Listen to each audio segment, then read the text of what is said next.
Later today, Sir Keir Starmer will announce his plan to invest alongside the steel industry if Labour wins the next general election. And joining us now, Shadow Business and Consumer Minister Seema Malhotra on this. Ms Malhotra, a very good morning to you. Thank you for your time today. And I'm very interested to know... Good morning. Hiya. We're very interested to know what there is to be done with British steel or UK steel or whatever it's called these days. I'm not really sure. And the reason I say that, Seema, is I thought steel was on its way out. I thought it was a bit of a basket case.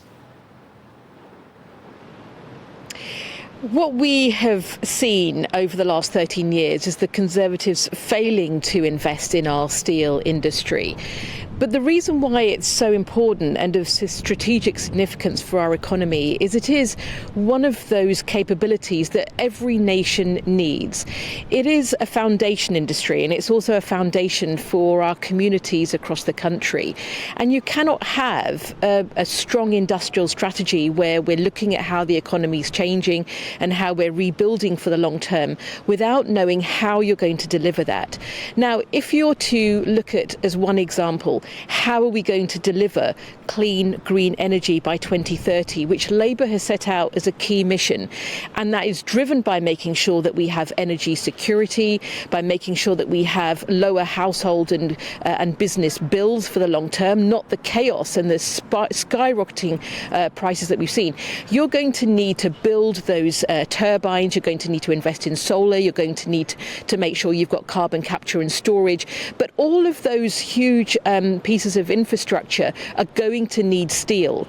Now, we have a choice to make about whether we rely on imports of steel for some of this critical national infrastructure, or whether we rebuild and make sure we invest in our steel sector.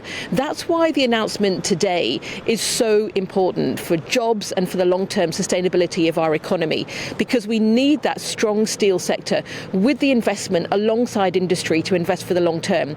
You need to see those clean steel furnaces investing in hydrogen and in those electric arc furnaces. Make those decisions now, because what we know is those transitions don't happen straight away. They take 5, 7, 10 years.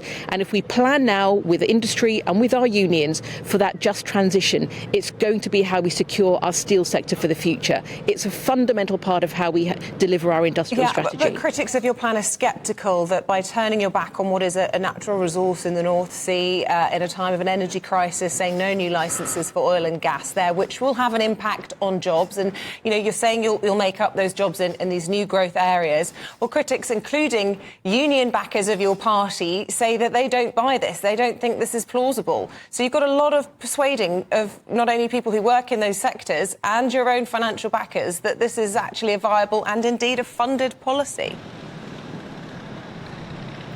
Let me address that directly. There is a clear move across the world to making sure that we have clean, green energy. And we have to invest in that alongside industry to make that a reality for our households and for our businesses. This would put to bed the kind of skyrocketing energy prices that we have seen.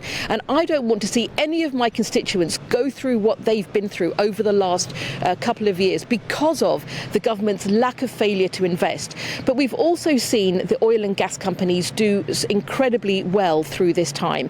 And what we know, however, is that this is an industry that is already in decline. The world is moving to cleaner energy sources.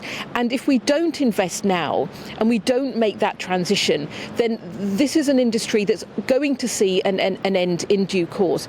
But this isn't a change overnight. We know it's going to happen over the course of the next few decades. You're going to see oil and gas still be a part of how we make this transition, and that's what's important. And that in that time we need a plan for how we transition those jobs to where the energy is going to come from in the future. We've only got a minute and a half, so I just want to get this point into you. You'll have seen the poll out yesterday that looked at how Labour would do at the next election under the new constituency boundaries that are coming in later this year. You're sitting pretty, according to this data, focal poll data for Best for Britain, you could have a 140-seat majority. But it also showed that that Labour lead is actually getting smaller and smaller on the Conservatives. It's at 12% now. And I just wonder whether you think that this net zero plan that you're pursuing, kind of under the direction of Ed Miliband, is a vote winner for you. People are seeing that we have a government that has no plan for the long term, and people are seeing that across our public services that are in decline, our investment not going into our schools, into our infrastructure across the country. Nothing in Britain works the way it used to before the Tories came in. People I know will be looking to a long-term plan for the future, and a government that's prepared to make the choices and the changes to deliver that for jobs, for skills and for security for our country. That's the choice that's going to be there at the next election. And all the door knocking I do across the country, people are telling me that the time is up for the Tories and they want to change. Seema, where is your constituency? The reason I ask you is you're knocking those doors and you talk very, very well. I'm just interested to know your constituency, and is there anything green going on there as well? There is absolutely a lot going on in terms of green in energy and green infrastructure. Our local council, our Labour Council, has a green economic plan, a huge investment in our parks, in our green spaces, ways in which we're looking at ensuring the energy security and resilience of our buildings, new homes being built. There is so much that's going on, but it's also got to be a national mission. It's got to be part of how government and industry work together, nationally and locally, to deliver that energy security for the long term for British families and businesses. That's why I'm proud of what Labour stands for. And where is Labour doing that? What's your constituency?